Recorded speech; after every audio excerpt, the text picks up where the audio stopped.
Buen día a todos, un placer estar aquí de nuevo. Muchas gracias a todos los asistentes.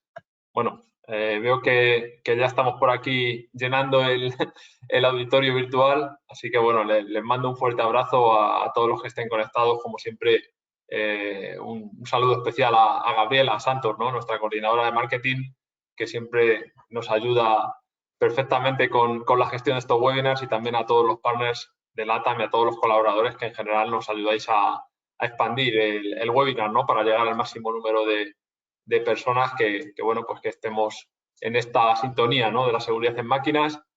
Así que, bueno, pues ahí doy la bienvenida a todos los que están por aquí. Bueno, voy a darme un vistazo por los attendees. Veo que está Ángela Mendoza, bienvenida Angie. Bienvenida Angie, Dani Piedra también. Un placer, Dani. Delio Alexander, un placer, Felipe, Gaspar, Jorge, Karina también, de Camati. Bienvenida, Karina. Veo por aquí está Lina también de Camati. Hola Lina, ¿cómo están? Mario Corral, Nelson, Simón, bienvenidos. Valentina, siempre un lujo, bienvenida.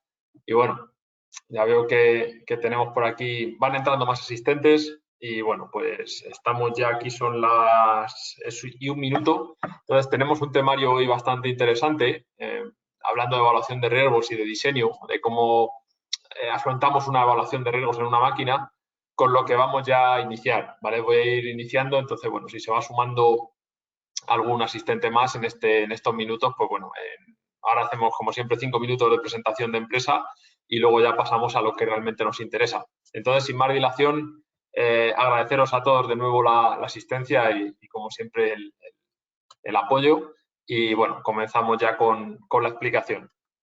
Bien, vamos a iniciar la presentación de empresa. Perdonad que tenía aquí un problemilla con el cursor, ya estoy. Bueno, ante todo me presento yo soy Fernando Pérez, ya me conocéis todos o casi todos, soy el responsable de desarrollo de negocio para PILS en Latinoamérica. Y bueno, pues mi trayectoria, pues actualmente estoy en España, ¿no? Por el tema COVID, pues todavía no estoy pudiendo moverme tanto como me gustaría por la inestabilidad que hay aquí también cerca, ¿no? Con la guerra, que ojalá esto se pare pronto, pero ya muy pronto, a partir del segundo trimestre, ya nos veremos más a menudo por Latinoamérica, ¿no? Ya tenemos un plan seguramente de budget, de viajes y de posicionamiento para vernos por allí como era hace un par de años, ¿no? Antes del COVID. Entonces, bueno, pues yo soy aquí el presentador, ¿no? Y el que estoy a disposición, pues, de cualquier pregunta también al final del webinar, o en cualquier momento que requiráis, pues que me podáis consultar, escribir, o podéis escribirnos a Gabriela o a mí también, y preguntarnos cualquier tema, ¿vale? Bien sea técnico, bien sea un tema de requerimiento, bien sea cualquier consulta, cualquier duda, lo que sea, estamos siempre a disposición. Entonces, bueno, en cuanto a lo que es PILS en todo el mundo, bueno, pues somos una compañía multinacional con sede en Alemania, ¿vale? También tenemos una sede de servicios en Irlanda. Y lo que respecta a nosotros, al territorio nuestro de América, ya ven aquí, bueno, todos los puntos verdes, que serían partners, serían los países donde tenemos partners. En realidad ya hay más. O sea, aquí ya tenemos que ir cambiando el mapa, ¿no? Porque ya tenemos partners en prácticamente en todos los países de Latinoamérica, a excepción de Bolivia, y de algunos pequeños de Centroamérica, no de todos, porque sí que tenemos en Costa Rica, Panamá, Salvador y Guatemala. Pero bueno, luego quedan Honduras, por ejemplo, algún país, Nicaragua, ¿no? Que todavía no tenemos un partner local, pero bueno, ya tenemos representación en toda Latinoamérica, que es lo importante, y bueno, pues ahí estamos para atenderles también en el resto del mundo. Como ven aquí, todos los puntos amarillos son oficinas PILS, los verdes son partners, los azules son centros de producción o de desarrollo de PILS, y bueno, en definitiva, somos una empresa especializada 100% en seguridad en máquinas. Estamos existiendo desde el año 1948, y desde el año 87, que fue cuando desarrollamos el primer relé de seguridad, nos centramos especialmente en el safety, en la seguridad en máquinas. Y bueno, pues por ahí es donde tenemos el expertise, ¿no? de líderes en seguridad en máquinas. Entonces, bueno, pues esta es el carácter de PILS. Nuestros centros de producción están ubicados en Alemania, en Suiza. También tenemos centros de desarrollo en Irlanda, ¿no? También tenemos en Asia para el mercado local también un centro de producción. En fin, tenemos un posicionamiento global, ¿vale? En cuanto a lo que es el posicionamiento de América Latina, bueno, pues aquí tienen a nuestros PILS partners locales. Como les decía antes, tenemos presencia en todos los países prácticamente, y bueno, pues en los países que no hay, que a lo mejor son son países limítrofes con otros que sí tenemos partners, pues al final estamos dando cobertura. Entonces, bueno, mando de nuevo un fuerte abrazo a todos los partners que siempre ayudáis a amplificar los webinars y hacer que esto, pues oye, sea una colaboración muy, muy para todos los que estamos aquí y que, bueno, compartamos el conocimiento, ¿no?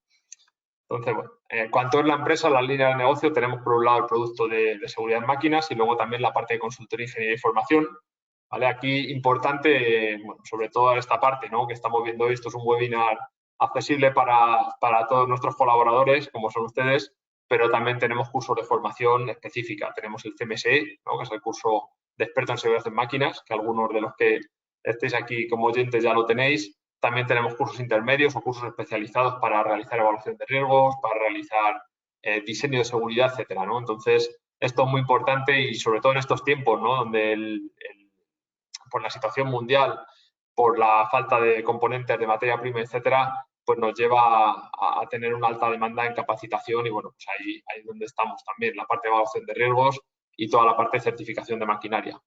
¿Vale? En cuanto a posicionamiento de la industria, obviamente siempre estamos en cualquier punto, en cualquier lugar donde haya una máquina trabajando, interaccionando con personas, bien sea en packaging, bien sea en una prensa, bien sea en la cadena de montaje, por ejemplo, de la industria automotriz, donde os podéis imaginar, ahí está PILS. ¿Por qué? Porque al final nuestro objetivo número uno es proteger a las personas respecto a las máquinas y el objetivo número 2, que también va ligado, ¿vale? Lo que hablábamos en el webinar anterior de la introducción al safety, a la seguridad, hablábamos de dos conceptos, ¿no? Safety y security. Safety es proteger a las personas respecto a las máquinas para que no tengamos accidentes, es lo más importante. Y luego el security, que es el objetivo número 2, es proteger a las máquinas respecto a las personas, ¿no? A las máquinas y al medio ambiente respecto a las personas, para hacer los procesos más seguros, supervisarlos perfectamente, etcétera. Entonces, ahí es donde tenemos nuestros dos objetivos principales, ¿vale? Entonces, en cualquier punto donde haya una máquina, ahí está PILS. Dicho esto, empezamos ya en materia, ya no me quiero extender más y estaba impaciente por llegar a este punto. Entonces, bueno, vamos a hablar de la aplicación de las normas de seguridad. Hacemos esta breve introducción y luego ya nos centramos con la 12.100, que es la normativa de evaluación de riesgos.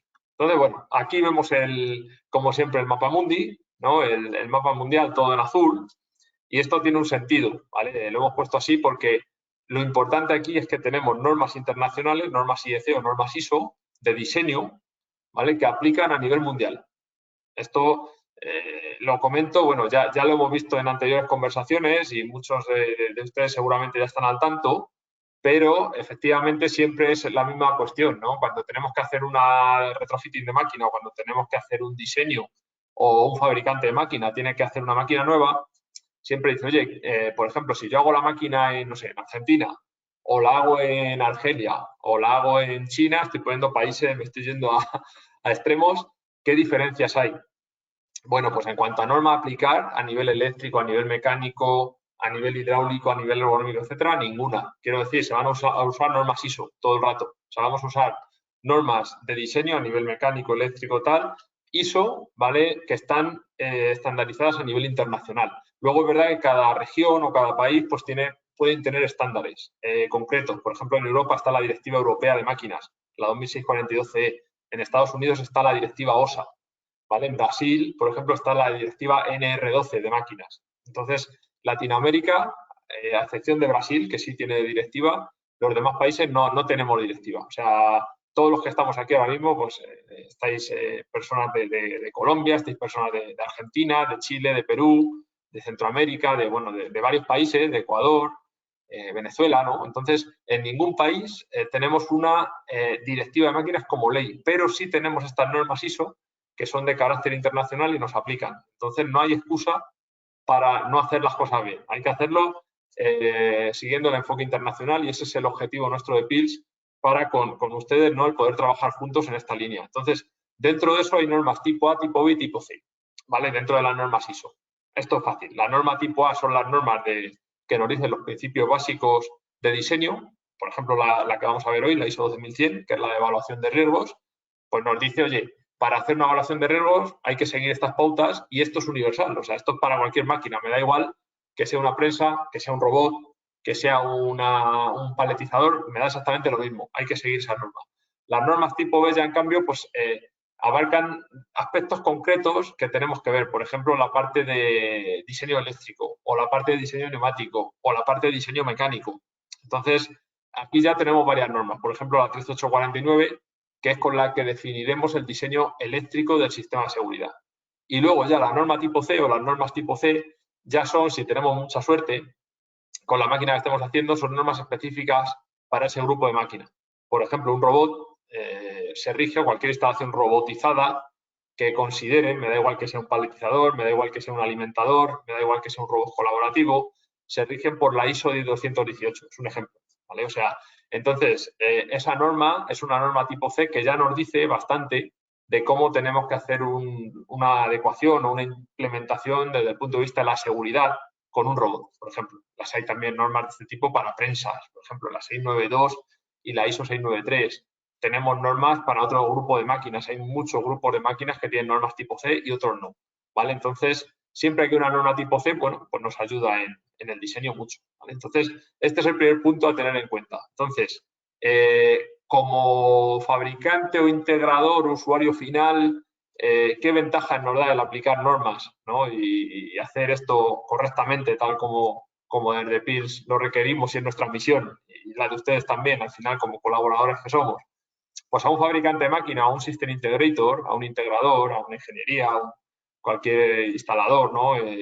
Especializado en safety automation, nos da, aplicando normas, independientemente del país en el que estemos, y más en Latinoamérica, que como decía, a excepción de Brasil, no hay una directiva de máquinas, nos da en primer lugar una presunción de inocencia. Es decir, cuando se hace una evaluación de riesgos, esto es un documento vinculante, ¿vale? Quiere decir que el que la ha hecho tiene una responsabilidad formal sobre ese diseño, ¿vale? No sé si me explico aquí, es un tema importante el decir que si, por ejemplo, alguno de ustedes hace una evaluación de riesgos para una máquina ya existente en una planta de producción de un cliente suyo, si es un System Integrator, o si son un usuario final y hacen su propia evaluación de riesgos dentro de su planta, en su máquina, da igual el caso, esta evaluación de riesgos tiene, en caso de, a ver si está bien hecha, perfecto, no va a haber ningún accidente, está claro, pero si estuviese mal hecha, o hubiese algún peligro, por ejemplo, que se ha quedado sin identificar o un riesgo que no se ha categorizado correctamente, quien ha hecho esa evaluación de riesgo, quien la ha firmado, pues tiene un poder vinculante y podría ser llamado, por ejemplo, en un tema legal a declarar, ¿no? Entonces, eso es un tema importante. La evaluación de riesgos es algo fundamental. No se puede ir, desconfíen, ¿no? Si son usuarios finales, de quien dice que les regala la evaluación de riesgos, porque igual está menospreciando la seguridad.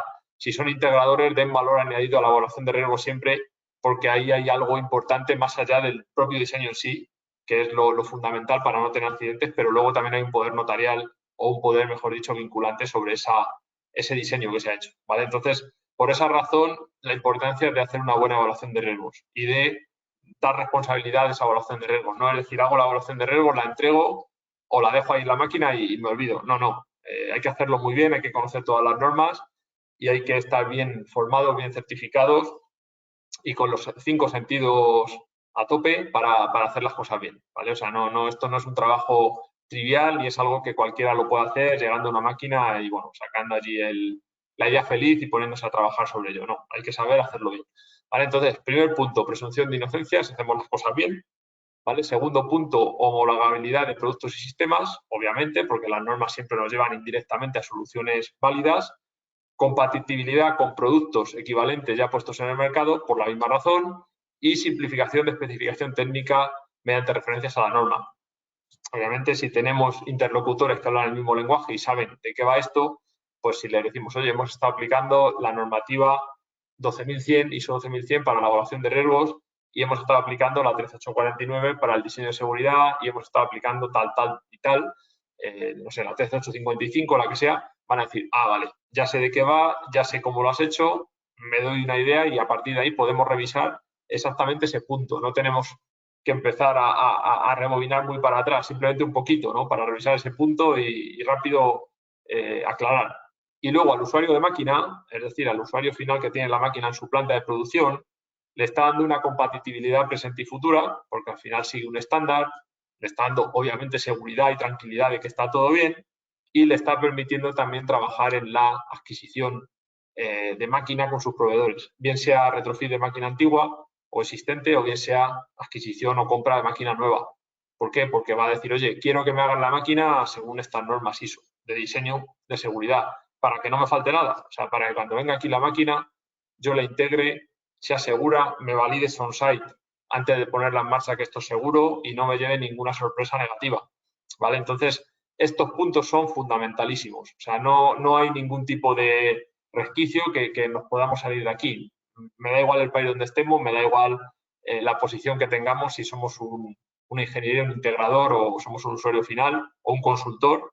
Al final hay que tomar responsabilidad total en la evaluación de riesgos, hacer las cosas perfectamente bien. Entonces, visto esto, vamos a entrar ya en aspectos técnicos, introducción de la norma. Hoy he querido traer un ejemplo, ¿vale? Muy sencillo, una máquina de packaging y vemos paso a paso qué es lo que se tiene que ir viendo para que sirva como referencia, ¿vale? Yo sé que este ejemplo va a ser muy trivial, pero bueno, tendrán seguramente ustedes ejemplos de máquinas con suerte así de sencillos y seguramente otros muchos más complejos en los que haya pues una vinculación de máquinas y haya que ver más cosas, implementar más normas y más funciones de seguridad, pero bueno, esto es obviamente este webinar es introducción, entonces lo vamos a poner en un contexto sencillo para poderlo entender todos juntos y luego ya pues cada uno que ya tome su proyecto, bueno, partiendo de esta base y magnificándolo hasta el nivel que se requiera, ¿no? Entonces, primer punto aquí, que esto ya lo pusimos en el webinar anterior de introducción, lo quiero recordar porque es el punto fundamental, es diferenciar cuando hacemos una evaluación de riesgos en una máquina, tenemos que saber dos conceptos, diferenciar entre peligro y riesgo. Digo esto porque muchas veces se confunden. Yo mismo, a veces que hablo mucho, ¿no? Cuando hablamos de seguridad o hacemos una conversación vis a vis, y hay veces que, bueno, pues vas rápido y dices, sí, ese riesgo que tienes ahí lo tienes que eliminar. No, ese peligro. El riesgo es el nivel que le damos, el nivel digamos, de severidad o de riesgo, valga la redundancia, que le estamos dando al peligro, ¿no? Entonces, importante diferenciar entre estos dos conceptos. O sea, lo primero que vemos cuando hacemos una evaluación de riesgos son los peligros. O sea, nosotros vamos a la máquina, vemos la máquina y decimos, uy, aquí me puedo atrapar la mano. Bueno, pues tenemos un peligro de atrapamiento, ¿vale? Entonces, ahora que sabemos que hay un peligro de atrapamiento, vamos a cuantificar el nivel de riesgo de ese peligro, ¿vale? En función de las variables que ahora lo repasamos rápidamente, pues la frecuencia de exposición, la severidad del daño, la probabilidad de evitar el peligro y número de personas, operarios que están involucrados en esa tarea. Tenemos un peligro de contacto directo, perdón, con partes activas. Pues vale, vamos a intentar tomar medidas para, obviamente vamos a cuantificar ese riesgo y vamos a tomar medidas para reducirlo, ¿vale? Entonces, es siempre lo mismo, pero es fundamental diferenciar entre estos dos peligros. Aquí lo vemos en esta foto sencilla. El peligro es la sierra de corte, esta circular, y el riesgo es el que tiene el operario cuando está accediendo con su listón de madera a hacer ese corte, ¿no? En la madera con esa sierra, con las manos. Entonces tiene un riesgo alto de corte, de amputación, básicamente de dedos o de manos o qué sé yo. Entonces, aquí está el tema, ¿no? La diferencia entre peligro y riesgo. Entonces, punto clave, lo primero que vemos siempre cuando vamos a ver una máquina es un peligro, ¿vale? Luego ya cuantificamos el nivel de riesgo. Esto parece obvio, algunos estarán diciendo, bueno, esto es de primero de safety, sí, pero bueno, yo lo quiero decir porque muchas veces sé que bueno, pues confundimos los conceptos, ¿no? Entonces, este concepto es fundamental. Visto esto, cuando ya la siguiente pregunta que ustedes me pueden hacer, porque ya muchos la tienen la respuesta y bueno, algunos me la pueden hacer, es, oye, y una vez que tenemos el peligro detectado, los peligros que hay en la máquina, pues el peligro de atrapamiento, el peligro de contacto directo, el peligro de aplastamiento, el que sea, ¿qué hace? ¿Cómo, a ver, qué nivel de riesgo le pongo, ¿no? Porque yo lo puedo, a ver, un poco por lógica, puedo decir, esto es riesgo muy alto, o esto es riesgo muy bajo, o esto le voy a poner medio, ¿no? A ver qué pasa. Bueno, a ver, todo esto se podría ver así en un enfoque muy rudimentario, pero lo correcto es hacerlo a través de un programa o de un de una estimación estadística, ¿vale? En la que tengamos en cuenta lo que hemos dicho, la frecuencia de exposición, la probabilidad de evitar el peligro y la severidad o el daño que te puede hacer ese peligro y el número de personas o operarios que están involucrados en la tarea. ¿Por qué se tiene que hacer así? Para darles a todos los peligros el mismo nivel. Quiero decir, o sea, ser homogéneo en lo que es la solución de si el riesgo sale alto, medio, bajo, muy bajo, etcétera. Porque si lo hacemos, si lo hiciésemos esto a ojo de buen cubero, ¿no? Dijésemos, pues oye, yo tengo aquí este bolígrafo y me puedo electrocutar y yo creo que esto es riesgo muy alto. Entonces, alguno de ustedes puede decir, hombre, yo tampoco lo veo muy alto, porque a lo mejor tampoco te vas a morir, puede ser riesgo medio, ¿no? Entonces, o mira, es un riesgo bajo, no, déjalo en la mesa, no lo tomes y ya está. Entonces, por todo esto, por evitar el debate abierto, pues esto se hace siempre con un método estadístico, que sería el hazard rating number, que bueno, pues sería cualquiera que han manejado ya de ustedes una aplicación de evaluación de riesgos tiene estos conceptos, es poner la estimación de riesgo en función de los peligros que tengamos desde un punto de vista numérico, vamos a decir, o mejor dicho, cuantitativo, ¿vale? Para ser parciales o homogéneos en lo que a las soluciones que estamos tomando, ¿vale? Y que si nos aparece el mismo peligro 2 o más veces o un peligro parecido, pues digamos que vamos a tener siempre un resultado parecido en lo que, o el mismo, sería lo suyo, en lo que al nivel de riesgo se refiere. ¿Vale? Entonces, visto esto, que es la parte teórica, ya vamos a entrar con el ejemplo que prometí de la máquina de packaging. Entonces, bueno, yo he traído aquí esta máquina, que es simplemente, pues, típica máquina de packaging envolvedora, tal, que, bueno, pues no tiene mucha complejidad. Aquí tenemos, pues nada, una cinta de alimentación, un feeder, ¿no? Un alimentador de fill, tenemos la parte de proceso y, bueno, pues tenemos un control de mando y poco más, ¿no? Y luego unos cuantos resguardos aquí abatibles para poder trabajar ahí, pues en caso de que haya un atasco de material, mantenimiento, cambio de útil, etcétera. Máquina sencilla con 4 funciones de seguridad. Tenemos básicamente una parada de emergencia y 3 resguardos abatibles. Entonces, vista esta máquina, lo primero que nos dice la ISO 12100, la norma de evaluación de riesgos, tenemos que seguir siempre este organigrama que vemos aquí, esta secuencia que vemos aquí a la izquierda, ¿vale? Lo primero que nos dice en la secuencia es que diagnostiquemos los límites de la máquina, ¿vale? Entonces, vamos a ver, pues oye, ¿qué tipo de máquina es? Pues mira, esto se llama Packaging Machine 1 o lo que sea. ¿Qué alimentación tiene? ¿De dónde viene? ¿Por qué dimensiones tiene? ¿Qué tamaño? Bueno, pues los típicos datos, digamos, de la máquina a nivel nomenclatura, pues qué ciclo de producción tiene, qué área ocupa, qué ubicación, etcétera, ¿no? Entonces vamos a ver los límites. ¿Dónde empieza la máquina? ¿Dónde acaba la máquina? Importante también esto. Si tienen, por ejemplo, una línea de producción. Muchas veces tienen líneas de producción muy grandes, como es lógico, en plantas, por ejemplo, de beverage, ¿no? Pues, de snacks o de food and beverage, de llenadoras, plantas cerveceras, por ejemplo, ¿no? O de jugos. Entonces tienen unas máquinas concatenadas, unidas unas con otras. Entonces se hace una evaluación de riesgos y muchas veces se dice, oye, ¿qué límites tengo? Porque a lo mejor, bueno, puede haber, o sea, se puede considerar que esa línea que está trabajando en el mismo nivel o está trabajando de forma seguida o secuencial tenga una vinculación para considerarlo todo como una máquina, como un conjunto de máquinas, que es lo que ya vimos en el anterior concepto, o puede ser que no. Puede ser que a lo mejor digan, oye, pues puedo separar y puedo considerar esta línea en 3 o 4 máquinas, por ejemplo, hacer 3 o 4 evaluaciones de riesgos e ir un poco trabajando por zonas. Podría ser también. Entonces, esto es importante y por eso nos define la 12100 la parte de límites de máquina. Es decir, oye, ¿dónde empezamos y dónde acabamos con la evaluación de riesgos? Mira, pues empieza aquí en el alimentador y acaba allí, que es el paletizador, por ejemplo.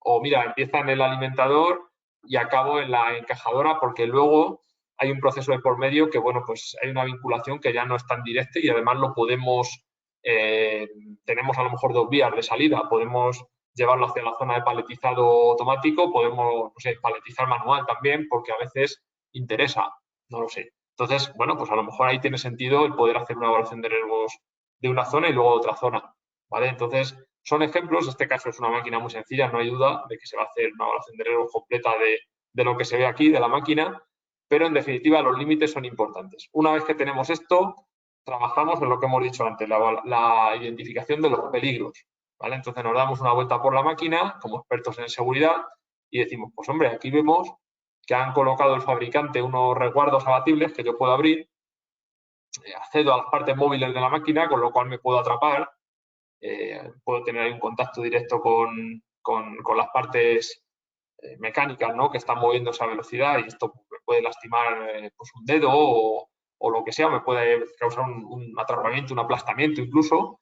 Entonces ahí ya tengo un problema porque obviamente cuando yo abro este resguardo móvil, abro la puerta, accedo y ahí no hay nada que pare, no hay ningún sensor, no hay nada. Esta máquina ha venido, supongámonos que ha venido de un fabricante que, bueno, pues no ha sido en ningún caso cuidadoso o no tenía ningún tipo de conocimiento a nivel de safety y no ha puesto seguridades. O la estamos haciendo nosotros la máquina y, bueno, pues estamos definiendo el diseño.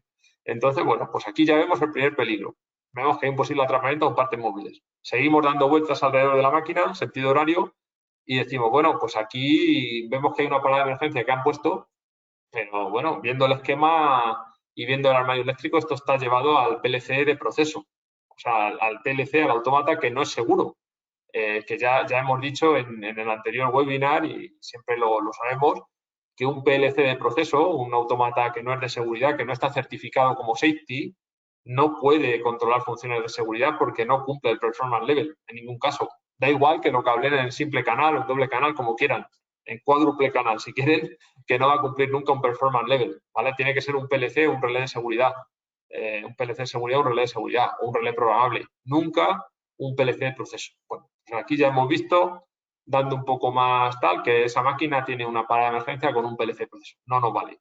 Seguimos dando vueltas y ahí vemos que hay un armario eléctrico que lo abrimos y que, bueno, pues no tiene aislamiento, no tiene ningún tipo de protección para acceder a las partes activas y podemos tener un contacto directo, con lo cual eso sería un problema, un riesgo alto de descarga eléctrica. Bueno, pues ya también nos lo apuntamos. Oye, aquí hay un peligro de contacto directo con las partes activas del armario eléctrico, ¿no?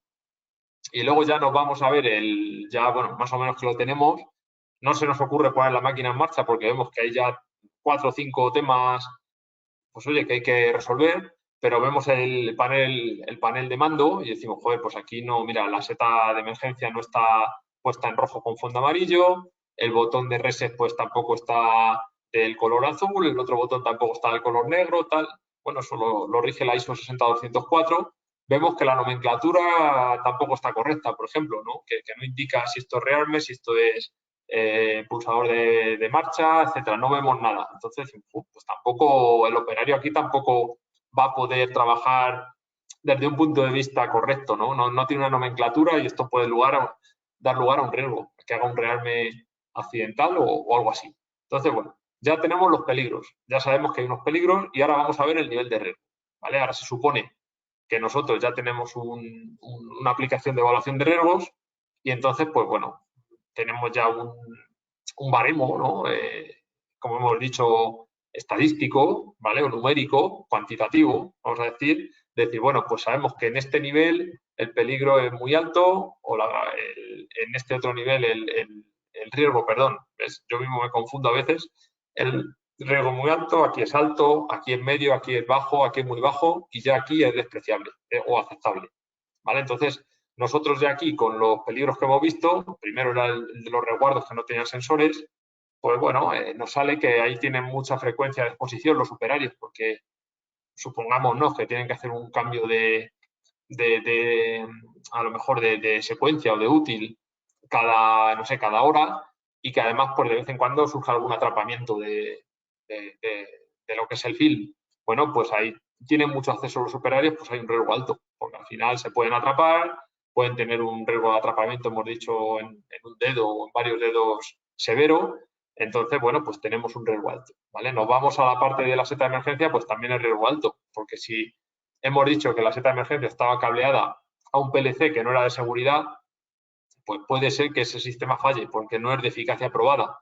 Entonces, el riesgo es muy alto. ¿vale? Puede ser que alguien vea a un compañero, a un operario que se esté atrapando, por ejemplo, en el punto número 1, en este, ¿no? Y que diera la parada de emergencia y que no funcionase, o que viese algún problema de máquina sustancial, que tuviese que activar la parada y que no respondiese como corresponde. Súper alto el riesgo. ¿Vale? También vemos el tema de contacto directo con partes activas en el cuadro. Bueno, al cuadro eléctrico supongamos que se accede muy poco, prácticamente para hacer algún mantenimiento, para hacer algún chequeo periódico, etcétera. Entonces, bueno, pues es un riesgo medio, hemos dicho. Nos da el programa, ¿no? O nuestra estimación que es un riesgo medio, pues porque no tenemos una alta probabilidad de acceso ahí. Y luego ya la parte de nomenclatura y colores erróneos en los pulsadores de mando, pues bueno, consideramos que es bajo, porque al final decimos, bueno, mira, es algo que más o menos un operario se lo puede aprender, aunque esté incorrecto, y bueno, pues es ya difícil, si se aprende la secuencia es difícil que se equivoque, lo hay que poner bien, o sea, lo hay que corregir y hacerlo bien, no se puede dejar mal, porque lo que les decía, la ISO 60204 rige todo este tema de paramenta eléctrica y nomenclatura, entonces hay que hacerlo bien, pero bueno, de momento riesgo bajo, vamos a empezar por los altos, ¿no? Sería la idea. Entonces ya tenemos la estimación y valoración de riesgo hecha, ¿vale? En esta sencilla máquina. Entonces, visto esto, ya nos vamos a lo que es la reducción de riesgo. Entonces, aquí ya tenemos que ver, tenemos que conocer ya qué normas aplican, ¿vale? Porque hemos visto que había peligros mecánicos, o mejor dicho, diseño eléctrico, porque vamos a tener el riesgo número 1 en el que hemos dicho el de resguardos abatibles sin sensor safety, el de la derecha. Vamos a tener que colocar sensores, ¿vale? Para que cuando abramos ese resguardo se pare de forma segura la máquina, ¿vale? Entonces, es un tema de diseño eléctrico asociado a resguardo mecánico, ¿vale? Entonces, bueno, pues ya sabemos ahí, o buscamos información, o si ya somos expertos en safety, ¿no? En hacer evaluación de riesgo, vemos que ahí rigen, por ejemplo, la norma ISO 14119 y la 14120, que son las normas de dispositivos de seguridad asociados a resguardos mecánicos abatibles, ¿vale? Por ejemplo. Estamos viendo también la parte de parada de emergencia, que no cumple. Bueno, pues sabemos que la ISO 13850 es la de parada de emergencia. Estamos viendo que hay que diseñar el cableado eléctrico nuevo de la parada de emergencia para que vaya al PLC de seguridad, que vamos a poner nuevo, o a los relés de seguridad. Estamos viendo que también hay que diseñar el cableado de seguridad de los sensores que vamos a poner en las 3 puertas, también que van a ir podemos tomar un relé programable de seguridad y llevarlo todo ahí. Entonces, esa es la 13849, que ahora vemos también un input de esta norma. Estamos viendo también que a lo mejor hay que corregir probablemente algún resguardo de los mecánicos que eran abatibles sin sensores, pues porque a lo mejor pues son insuficientes por ciertos temas o, no sé, pongámonos que hay peligro de proyecciones o peligro de aperturas accidentales. Bueno, pues ahí regimos por la 13857, por ejemplo.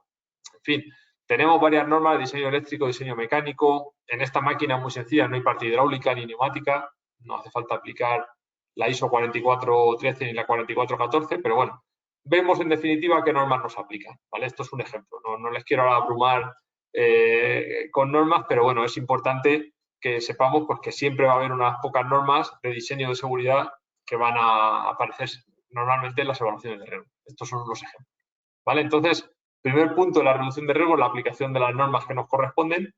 Luego hay que tomar las medidas de ingeniería, ¿vale? Que ya es la integración propia de las soluciones de seguridad. Pues, por ejemplo, bueno, pues no sé, aquí he puesto un radar, ¿no? Pero bueno, en el caso de nuestra máquina es más sencillo, no hace falta poner ningún radar, simplemente 3 sensores de seguridad, ahora lo vemos también, que sigo con el ejemplo en las siguientes, y una parada de emergencia y un relé programable o relés individuales que gestionen de seguridad, que gestionen las funciones de seguridad.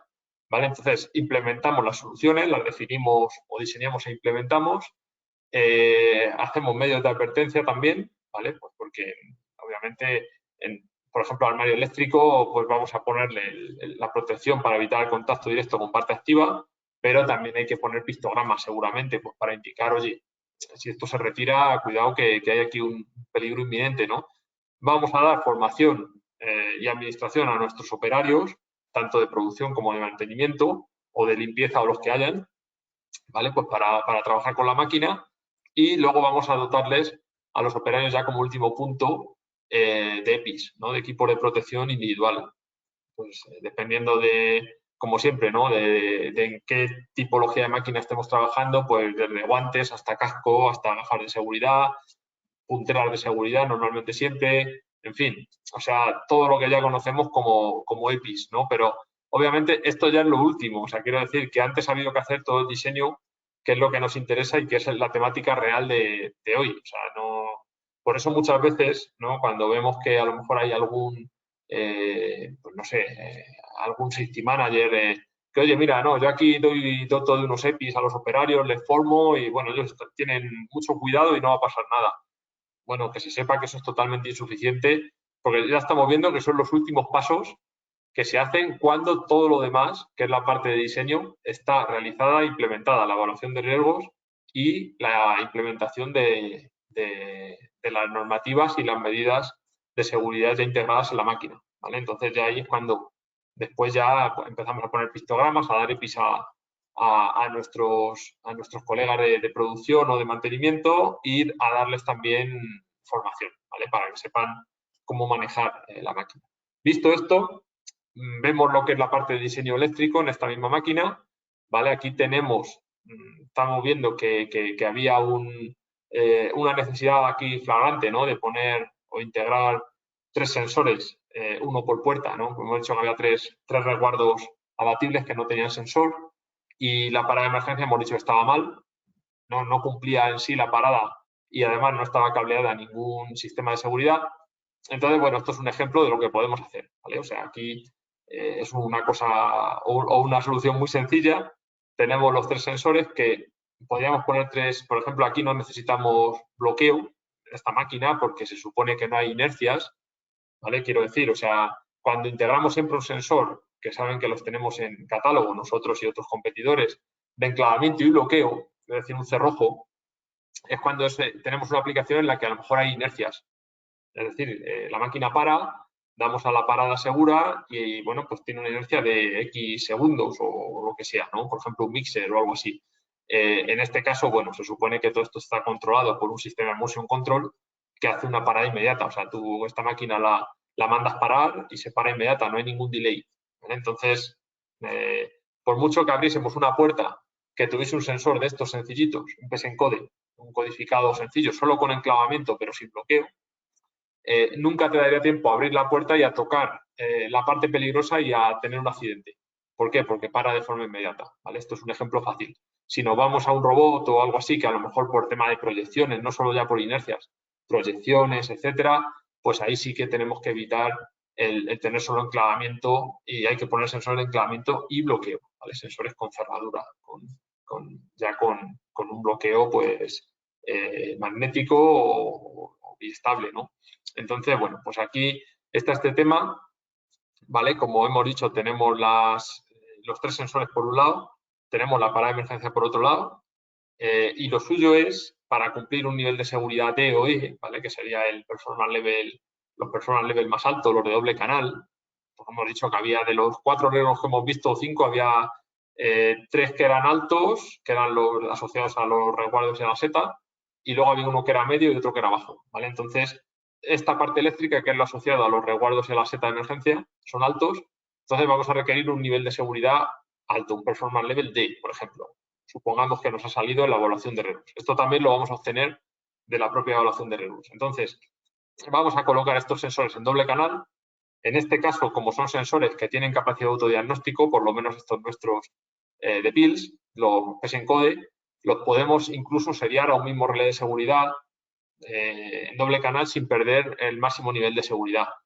Esto lo recomiendo solo en este tipo de máquinas sencillas que tenemos total visual o visualización de la máquina desde el puesto de mando, ¿vale? Da igual que abra la puerta 1, la puerta 2, la puerta 3, están todas juntas ahí, son pequeñitas y están todas juntas. El operario que está aquí en el panel de mando lo ve. Pero cuando es una máquina grande, una célula robotizada, por ejemplo, o algo así, que hay varios metros, que hay varias puertas y que el operario, hay incluso varios puestos de mando, lo lógico es que, bueno, que cada sensor vaya a una doble entrada del relé o del autómata de seguridad, ¿vale? Que no se serien tanto los sensores, porque más que nada por un tema de visualización, diagnóstico y resolución de fallos. ¿Vale? Cuando tenemos una serie de, supongámonos que hay una célula robotizada grande o una línea de prensa con un cerramiento perimetral y hay una serie de 10 sensores, que hay a lo mejor 10 accesos o 10 puertas o final de carrera, si todos los seriásemos a un relé, a lo mejor por la tecnología que nosotros tenemos cumplimos nivel de seguridad D o E. O sea, a nivel de evaluación de riesgos estamos bien, pero a nivel de diagnóstico se van a volver locos. No merece la pena. Y a nivel de cableado también, pues, no es una solución católica, vamos a decir, ¿no? Entonces, por esa razón, máquina sencillita, mira, hacemos una adecuación fácil, eficiente y totalmente válida, lo podemos hacer. Máquina más compleja, no. Y también lo que siempre es como una norma mínima de correcto diseño de la parte eléctrica, separar la función de parada de emergencia también, claro, o separar entre funciones. No seríamos ahí todo en un mismo relé, una misma doble entrada, no tiene sentido. Entonces, bueno, yo he puesto esta serie aquí porque es un ejemplo muy fácil, en definitiva, no lo recomiendo ni mucho menos para máquinas más complejas, ¿no? Ahí ya nos interesa tener un diagnóstico individualizado de cada función de seguridad. En definitiva, esto sería lo que es la máquina o lo que es el diseño de seguridad con la 13849. ¿Vale? Luego tenemos, como hemos dicho, que es muy sencillo, que vamos a seriar los 3 sensores a un relé de seguridad y la seta va a ir a otro relé de seguridad. Vamos a tener solo 2 relés de seguridad en el cuadro y los 3 sensores y la seta en campo, 4 funciones de seguridad en total. Bueno, pues podemos trabajarlo de muchas maneras. Podemos hacer un seriado convencional, trabajar con el cableado específico para seriar o incluso llevarlo a unas periferias descentralizadas, al PDP-67 que ven aquí abajo a la derecha, y seriar ahí cada sensor. Eso ya no sería una serie, eso ya sería, podríamos tener un diagnóstico individualizado de cada sensor si lo llevamos a un relé programable, por ejemplo. ¿Vale? Entonces, bueno, aquí ejemplo sencillo que ya pueden ver que bueno, lo podemos manejar muy fácil, adecuar una máquina, presupuesto bajo y lo podemos tener bien para este tipo de máquina, ¿no? Entonces, ya cuando nos vamos a un sistema o tenemos una aplicación real de máquina adecuar o de línea con más de 3-4 funciones de seguridad, ya lo altamente recomendable desde PILS y obviamente el sentido común es irnos ya a relés programables o autómatas de seguridad, dependiendo de la magnitud. Ya no tiene sentido colocar, no sé, 7, 8, 10 relés de seguridad individuales, como este que ven aquí, en el armario eléctrico. Ya no vamos a un relé de seguridad programable, o nos vamos a un PLC de seguridad y ahí ya, con su ampliación de entradas-salidas, pues hacemos toda la lógica de seguridad. ¿Vale? Entonces aquí, bueno, les pongo un par de ejemplos, lo podríamos hacer, por ejemplo, no complicándonos la vida en absoluto con un Venom Multi, que ya muchos de ustedes bien lo conocen, que es el producto estrella de PILS, o bien con un MyPenov, ¿no? Que es la solución ahora nueva que tenemos, que es un relé también parametrizable, más sencillito que el Multi, también con menos posibilidades y que, bueno, pues nos permite incluso, bueno, definir en la, digamos, la arquitectura o lo que es la estrategia que comentamos en el anterior webinar, que era hacer el diseño de seguridad siempre a la vez que hacemos el diseño completo de máquina, nos permite ya programar, incluso definir el hardware desde el primer momento. No tenemos que ir comprando por módulos, es decir, podemos hacer un diseño con el software gratuito que tiene, el MyPenov Configurator, y podríamos ya encargar, por ejemplo, a nuestro partner local, si ustedes son un integrador o el partner local directamente, ya encargar para que nosotros ya fabriquemos el sistema completo y ya les llegue montado y sea prácticamente ready to run, ¿no? O sea, a integrar y a funcionar. Entonces, esa sería una opción sencilla y, bueno, Venom Multi, pues ya cuando tenemos más temas, hay que parametrizar mutings, hay que hacer cosas más complejas, nos vamos a Multi.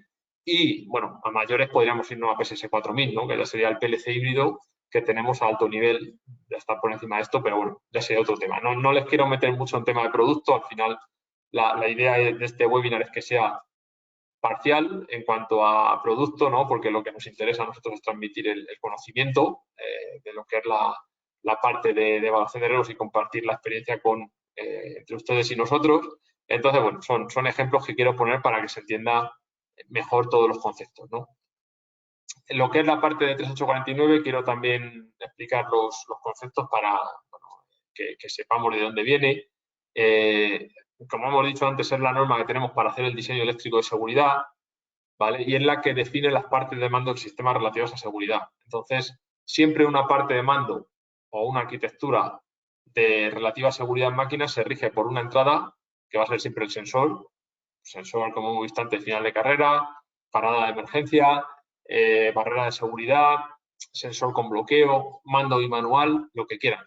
La lógica, que va a ser el relé de seguridad o el relé programable de seguridad o el autómata de seguridad, y la salida, que va a ser los contactores de corte, que van desde el relé de seguridad aguas abajo y actúan sobre el motor. Puede ser una electroválvula de seguridad, puede ser un drive, ¿no? Un motion control, un sistema con entrada STO para hacer una gestión o un corte seguro.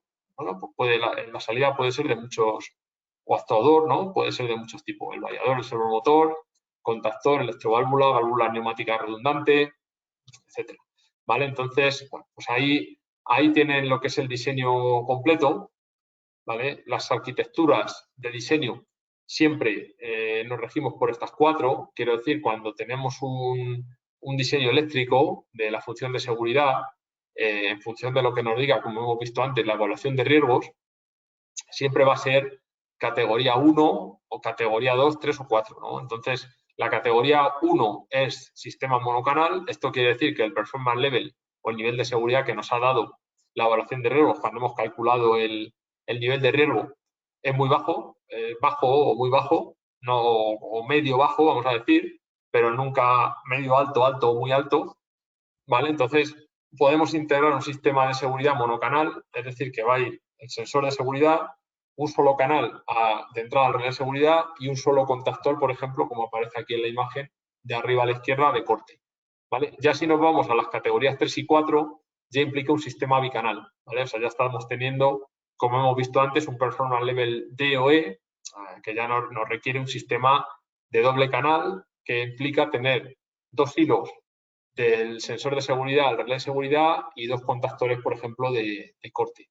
Y un feedback siempre en todos ellos o una retroalimentación de los contactores o del elemento de corte al relé de seguridad. ¿Por qué? Porque, claro, al poner un sistema redundante, primero, en lo que es la entrada, lo que es la parte del sensor al relé, ¿vale? Del actuador a la lógica, vamos a ver si hay, por ejemplo, un corto entre los 2 hilos de forma inmediata. O si un hilo rompe por lo que sea, pues lo vamos a diagnosticar de forma inmediata. Y por la parte de la lógica a la salida, ¿no? A los contactores, por ejemplo, vamos a ver si uno de ellos, por ejemplo, falla, vamos a poder cortar por el otro y el relé con el feedback que recibe con la retroalimentación va a parar el sistema, lo va a poner en fault, en falla, hasta que lo reparemos, ¿vale? Entonces, vamos a poder parar de forma segura y no vamos a dejar rearmar hasta que haya una solución del fallo. Entonces, eso es la arquitectura doble canal. Entonces, normalmente en lo que estamos trabajando, pues tenemos algunas veces aplicaciones o peligros, vamos a decir, con nivel de riesgo muy bajo y en muchos casos tenemos ya niveles medios altos que estamos integrando, ustedes mismos están integrando arquitecturas doble canal, ¿no? Performance Level D o E. Dicho esto, bueno, pues lo que era el Performance Level, en definitiva, la evaluación de riesgos siempre nos da el Performance Level requerido, ¿vale? Que es el que requiere nuestra función de seguridad. Como hemos visto antes, pues los sensores de seguridad que van asociados a las puertas o cada uno de ellos, la parada de emergencia, si hubiese una barrera con muting, por ejemplo, para salir un paletizador la barrera, lo que fuera, ¿no? Performance Level requerido, que depende, lo vamos a calcular con la evaluación de riesgos en función de, como hemos dicho, frecuencia de exposición, severidad del peligro y probabilidad de evitar el peligro y número de personas implicadas en la operación. Y luego, una vez que tenemos todo eso definido en la evaluación de riesgos, cuando integramos, ¿vale? Cuando ya hacemos la resolución del sistema o la implementación del sistema, vamos a tener que verificar siempre qué performance level estamos alcanzando para ver si este performance level alcanzado, que es el que ven aquí, que pone solo PL, es mayor o igual al requerido, ¿vale? Entonces, ahí depende nuestro éxito. Eso ya es la parte de validación. Esto ya lo vamos a ver en el próximo webinar, en el próximo no, en el siguiente, que haremos hay un software que tenemos para esto, que es totalmente abierto para todo el mundo y para todas las librerías de productos, no solo Pils, sino otros, si integran equipos de otros fabricantes también, ¿vale? Entonces, con este software ya en la parte de validación, ¿vale? Una vez que ya hemos hecho la evaluación de riesgos y hecho el diseño, vamos a justificar si nuestro performance level que hemos integrado con nuestra solución es igual o mayor al requerido, ¿vale? Entonces, esa es la condición necesaria que se cumple aquí, que es lo que les indico en este slide, ¿vale? Entonces, bueno, la norma 13849, esto nos lo pone desde un punto de vista empírico muy complejo, lo podríamos estimar con fórmulas, pero eso no lo hace nadie. Al final hay un software como el nuestro, el Calculator, el Pascal, que te lo define. Metemos o introducimos en el software los componentes que estamos integrando a nivel de sensor, lógica y actuador o salida, y con esos componentes, pues el sensor de Pils referencia tal, el relé de seguridad o el autómata de seguridad Pils referencia tal, y el contactor tal, Pils no tenemos contactores de salida, pues de otro fabricante, no decimos nombres de competidor, el contactor tal, referencia cuál, me da igual del competidor que sea. Pues se integra y esto nos dice si con ese sistema y con esa arquitectura, que puede ser doble canal o monocanal, dependiendo de lo que tengamos, del nivel de riesgo que hemos estimado, nos dice si alcanzamos o no alcanzamos. Entonces, si alcanzamos, tema conseguido, ya estamos. ¿Ves? Aquí, por ejemplo, lo vemos en este slide. Hemos hecho la simulación de la seta de emergencia en doble canal. Queríamos un performance level D, que es lo que habíamos dicho que necesitábamos en nuestro ejemplo, y nos sale que hemos alcanzado un performance level E, que es el más alto de todo. Perfecto. Pues mira, estamos sobrados. Nos vale perfectamente. Entonces, ya con esto, funciona función de seguridad, lo hacemos, justificamos por software, sacamos el informe que nos da el software, nos da un informe de validación de PL, de Performance Level, y lo juntamos a la validación por medidas que hagamos en la máquina. Porque no solo se va a verificar la parte eléctrica, también van a verificar la parte mecánica, si había un resguardo que estaba mal o no le había y le ha habido que integrar, van a verificar la parte ergonómica, etcétera. Van a hacer de todos los peligros detectados al principio y niveles de riesgo, luego hay que ir a la máquina y verificar. Pues esto es la parte de verificar el sistema de seguridad eléctrico. Entonces, este es el punto. Y ya por último, ultimísimo, que ya estamos al borde del tiempo, vamos a hacer un quiz muy rápido. Yo lo voy haciendo y vamos viendo y bueno, pues aquí ya dejamos esta síntesis abierta para nuestro siguiente encuentro y bueno, pues ya estos conceptos los afianzamos. Entonces, primera pregunta en una evaluación de riesgos, la primera medida es reducir los peligros. Totalmente falso, porque hemos dicho que la primera medida, según la secuencial esta que poníamos todo el tiempo a la izquierda de los slides, era definir los límites de la máquina. Si el daño de una máquina puede ser catastrófico, el riesgo siempre será alto. Falso. Falso total porque dependemos no solo del daño o severidad, sino también hemos dicho que de la frecuencia de exposición, de la probabilidad de evitar el peligro y del número de personas implicadas, ¿vale? Entonces, puede ser que el daño sea alto, pero a lo mejor hay una probabilidad mínima de acceso a esa zona porque tenemos ya bien protegido, o puede ser que bueno, hay una probabilidad de evitar el peligro muy alta, o puede ser que es un proceso automático totalmente y nunca hay ninguna persona trabajando allí, en esa zona. Entonces, bueno, pues no tiene por qué ser el riesgo siempre alto. Lo normal es que sí. O sea, quiero decir, lo normal es que haya personas trabajando y si lo hemos visto en la evaluación de riesgos que sea alto y haya que arreglarlo, pero no siempre, ¿vale? En muchos casos sí, pero no siempre. La formación en el puesto de trabajo es una medida en la reducción de riesgo. Por supuesto que sí, esto está claro. O sea, no hay más vuelta de hoja. Por encima, perdón, se me ha ido la mano. Por encima de un determinado valor de HRN, de Hazard Rating Number, que hemos dicho que era el método cuantitativo de cálculo del nivel de riesgo, el riesgo es aceptable. Totalmente falso porque hemos dicho que va al revés. A más número HRN, mayor es el riesgo. O sea, sería al revés la pregunta, sería que por encima de un determinado valor el riesgo es inaceptable. Entonces, sí la daríamos por buena, pero esta no. Los EPI son la última posibilidad de reducción de riesgo. Perfecto, lo que hemos dicho. Los EPIs y la formación a operarios y los pictogramas al final de todo, cuando ya hemos hecho la evaluación de riesgos y el diseño. Categoría de doble canal son 3 y 4. Sí, correcto. Hemos dicho performance level D o E. Rearme de un relé de seguridad no depende del circuito de feedback. Falso. Siempre tenemos que tener el rearme o la retroalimentación de los contactores o de la parte de salida. Una instalación con pulsador de emergencia debe tener un rearme manual del relé de seguridad. totalmente correcto, porque siempre la parada de emergencia es una función de pánico, vamos a decir. O sea, si la pulsamos no se puede pulsar sistemáticamente como si fuera una función de seguridad. Tiene que ser porque hay algo realmente grave que hay que parar todo el proceso completo, independientemente de la fase del proceso. PLC de proceso puede realizar funciones de seguridad. Totalmente negativo. Falso. Necesitamos asegurar el performance level alcanzado es igual o mayor que el requerido en cualquier diseño. Correcto, lo que hemos dicho. ¿Vale? Entonces, llegado aquí, es lo que tenemos. Disculpen igual la velocidad en alguna fase, pero bueno, era importante transmitirles toda esta información. Y a partir de aquí, bueno, si hay alguna pregunta, no sé si ha quedado algo por el chat o si no, pues nos pueden escribir después y por supuesto que estamos más que encantados en atender, ¿no? las cuestiones. Entonces, muchas gracias a todos por la atención. Aquí les dejo también lo que es la parte de formación, el programa de formación online 2022 que hemos implementado. Como nota importante decirles que lo estamos implementando como piloto o como primera región en América, ¿vale? Esto es fundamental y es un orgullo, ¿no? Tratándose de una empresa de origen europeo como es Pils.